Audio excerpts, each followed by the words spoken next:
Hello everyone, welcome to my YouTube channel success mantra. आज हम इस वीडियो में यूपीजीएससी पीजीटी मेंस में एसे लिखते टाइम किन बातों का ध्यान रखना चाहिए वो पॉइंट्स डिस्कस करेंगे। क्या करें जिससे कि आपको ज़्यादा मार्क्स मिले और क्या ना करें जिससे कि आपके मार्क्स कट सकते हैं। चलिए वीडियो को स्टार्ट करते हैं। पहला है कि चूज़ द एसे वाइजली। तो आपको टॉपिक्स दिए गए होंगे और उनमें से आपको एक टॉपिक सेलेक्ट करना होगा और वो जो टॉपिक आप सेलेक्ट करेंगे उसी के बेस पे आपका जज किया जाएगा और मार्क्स मिलेंगे। तो वो टॉपिक आपको बहुत वाइजली चूज़ करना है जिस टॉपिक पर आप ज़्यादा लिख सकते हैं। ठीक है, वो टॉपिक आपको चूज़ करना है जिसमें पक्ष विपक्ष जैसी कुछ बातें हों, वो आपको टॉपिक चूज़ करना है जिस पे आप कंफर्टेबल हैं और अच्छे से अच्छे शब्द का प्रयोग कर सकते हैं या कोई पंक्ति डाल सकते हैं या कोई कविता लिख सकते हैं। ऐसे ही टॉपिक को आप चूज़ करिएगा लिखते टाइम। फिर ऐसे को आप क्या करिए, बहुत केयरफुली रीड करिए जो भी आपने सेलेक्ट किया है और केयरफुली रीड करने के बाद कुछ देर रुकिए और सोचिए कि आप क्या क्या लिख सकते हैं। सीक्वेंस अपने माइंड में एक लगा रख लीजिए कि हमें ये लिखना है, ये लिखना है, फिर ये लिखना है, फिर ये लिखना है। ठीक है, आप क्या करेंगे, बिना सोचे समझे लिखना स्टार्ट कर देंगे। फिर कहेंगे ये पॉइंट भूल गए, ये यहाँ ऐड होना, ये यहाँ ऐड होना। तो उससे क्या होगी, जो आपका आंसर शीट है जो वो क्लीन नहीं हो पाएगी, किचर पिचर मच जाएगी, जो कि आपको अवॉइड करनी है। ठीक है, तो 5 मिनट आप दे दीजिए, ऐसे रीड करिए, सोचिए, समझिए और फिर लिखना शुरू करिए। चलिए, फिर नेक्स्ट है कि इंट्रो और कंक्लूजन। जो भी आपका इंट्रोडक्शन है और कंक्लूजन वो बहुत अच्छा होना चाहिए, क्योंकि जो एग्जामिनर होगा वो पहले आपका इंट्रोडक्शन ही पढ़ेगा और कंक्लूजन लास्ट में पढ़ता है। ठीक है, तो अगर ये दोनों अच्छे हैं तो वो बीच में आपने क्या लिखा है तो वो थोड़ा सा अगर आपने इधर उधर का भी लिख गया तो वो इग्नोर हो जाता है।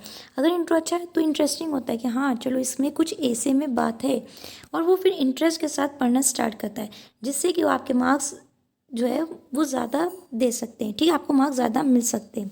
तो इंट्रो कंक्लूजन बहुत अच्छा होना चाहिए और जो इंट्रो होना चाहिए वो ज़्यादा लंबा नहीं होना चाहिए।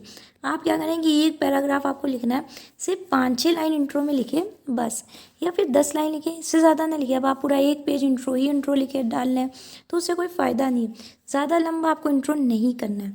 और जो कंक्लूजन है वो आपको कोई कंक्लूड नहीं करना है, एक क्रिटिकल एनालिसिस दे देना कि अगर ऐसा होगा तो भी ठीक है, अगर ये नहीं होगा तो ये होगा। तो आपको एक क्रिटिकल एनालिसिस देकर आपको कंक्लूजन का मतलब जो भी आपका ऐसे वो एंड करना है। ठीक है, और जो आपको मेन बॉडी है उसमें जो आपको सारे पॉइंट्स हैं वो अच्छे से डिस्क्राइब करने हैं। ठीक है, निगेटिव थिंग्स आप अपने ऐसे में इग्नोर करिएगा, बिल्कुल भी मत लाइएगा। जितनी भी वो पॉजिटिव बातें ही रखिएगा। ठीक है, जब पॉजिटिविटी आपके ऐसे में मिलेगी तो मार्क्स भी ज़्यादा मिलेंगे। निगेटिव थिंग से क्या होता है, आपने कुछ लिखा कुछ सोच करके, लेकिन वो जो है एग्जामिनर ने उससे नहीं लिया, उसका जो उसका निगेटिव इम्पैक्ट पड़ जाएगा। अगर निगेटिव इम्पैक्ट पड़ जाएगा तो आपको मालूम है आपके मार्क्स कम हो जाएंगे। तो इसलिए जब भी ऐसे आप करिए तो निगेटिव थिंग्स या कोई भी निगेटिव सोच लिखने से पहले सोचिए और लिखिए ही ना, अवॉइड करिए। ठीक है, और जो भी वो पॉजिटिव चीज़ें आप लिखिए और जो भी आप ऐसे लिख रहे हैं उसके आप दोनों पहलू लिखिए। ठीक है, सिर्फ एक पहलू पर ही पूरा ऐसे आप अपना मत लिखिए, दोनों पहलू उसमें जो ऐसे में डिस्क्राइब करिए। पक्ष और विपक्ष लिखा नहीं होगा कि आप पक्ष में सेलेक्ट करिए या विपक्ष में लिखिए, आपको दोनों पहलू बहुत अच्छे से डिस्क्राइब करने होंगे। ठीक है, और डिस्क्राइब करिएगा तभी आपको मार्क्स ज़्यादा अच्छे मिलेंगे। फिर दूसरी बात है, क्या करते हैं, ऐसे को बड़ा लिखने के लिए बच्चे जो होते हैं वो भूल जाते हैं कि ऐसे क्या था, इधर उधर की बकवास या फिर इधर उधर की बातें ज़्यादा लिखने लगते हैं। तो आपको वो बिल्कुल नहीं करना है, जो भी ऐसे है उस पर आपको स्टिक रहना है। पॉइंट है जो भी ऐसे में आप लिखा हुआ है आप एक मार्क लीजिए, हमें ये चीज़ ही करनी है, उसी चीज़ को आपको डिस्क्राइब करना है, उसी पे आपको जब सब कुछ लिखना है उसके आपको इर्द गिर्द कहानी नहीं घुमानी है, सिर्फ डायरेक्टली बात करनी है। और वर्ड लिमिट का आप ख़ास ध्यान रखिएगा। ठीक है, इसलिए वर्ड लिमिट का ध्यान रखिएगा और पॉइंट पर स्टिक रहिए। आप अपने एसे में एग्जाम्पल्स दीजिए, लेकिन कोई भी फैक्ट्स या डेटा मत दीजिए। ठीक है, अब आपको ये नहीं मालूम कि ये फैक्ट और डेटा जो आप रिकॉल कर रहे हैं वो सही है कि गलत है। तो अगर सही निकलेगा तो कोई नहीं, लेकिन अगर गलत निकल गया तो वो आपके लिए वहाँ पे दिक्कत हो सकती है, नंबर कट सकते हैं। इसलिए इनसे अवॉइड कर देखिए, जिससे भी मार्क्स आपके कट रहे हो तो वो चीज़ आप ऐड ही ना करिए, वो चीज़ आप लिखिए नहीं तो आपके मार्क्स कटेंगे ही नहीं। तो इसलिए आप एग्जाम्पल्स दीजिए, जो भी आपको चीज़ें समझानी है। फैक्ट्स मत दीजिए जब तक कि आप एकदम क्लियर ना हो, आपको एकदम एक्यूरेट डेटा ना मालूम हो। ठीक है। चलिए, फिर होता है वर्ड्स का रिपीटिशन ना करें। तो जो भी आप वर्ड्स लिख रहे हैं उसका बार बार वही प्रयोग ना करें।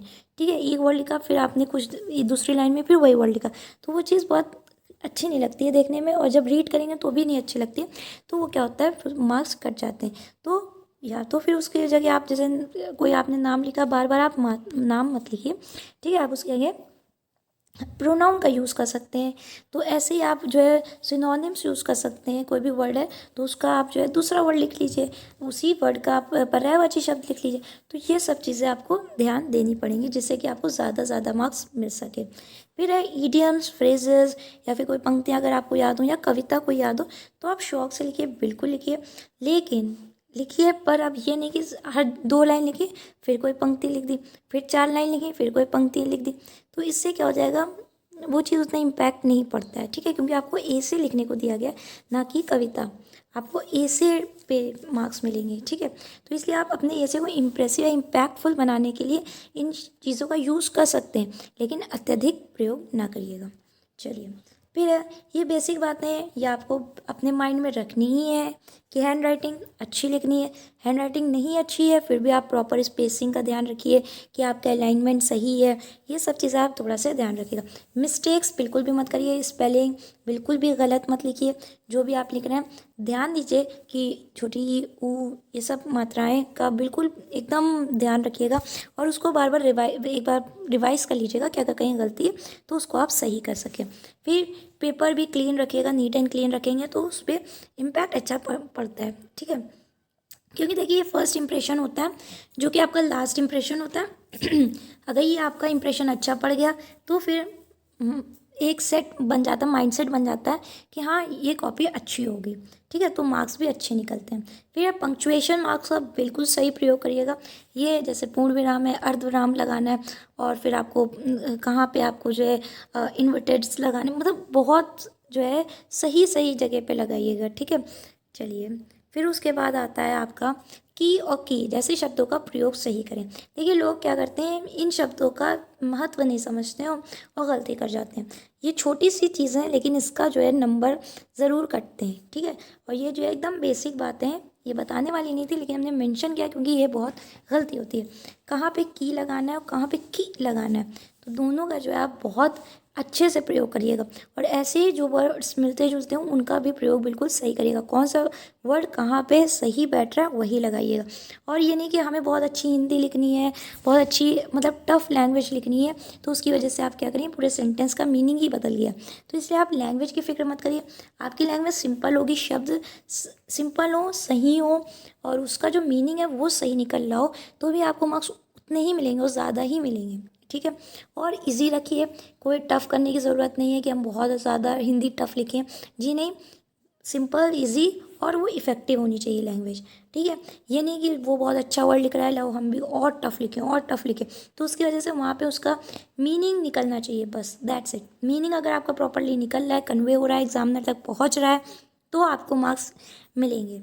ठीक है, ये छोटी छोटी सी बातें हैं लेकिन बहुत इंपॉर्टेंट बातें हैं जो कि आपको ऐसे लिखते टाइम ध्यान देनी होंगी, जिससे कि आप क्या कर सकते हैं, बहुत अच्छे मार्क्स स्कोर कर सकते हैं। ठीक है, all the best for your exam, do well. और जो है टॉपिक आप बहुत वाइजली चूज़ करिएगा, क्योंकि आपके जो टॉपिक आप चूज़ करेंगे उसी पे सब कुछ डिपेंड करेगा कि आप क्या लिख रहे हैं क्या नहीं लिख रहे हैं। और पक्ष और विपक्ष दोनों पहलू आपको अपने ऐसे में मेंशन करने हैं। ठीक है, अगर आपको ये चीज़ इन्फॉर्मेशन अच्छी लगी है तो सक्सेस मंत्रा चैनल को सब्सक्राइब करिए अगर आपने अभी तक नहीं करा है, और वीडियो पसंद आ रही है तो ज़्यादा से ज़्यादा लाइक करिए, शेयर करिए। और अगर आपको कोई भी प्रॉब्लम है या कोई भी चीज़ समझ में नहीं आई तो आप कमेंट करके पूछ सकते हैं। Thank you for watching.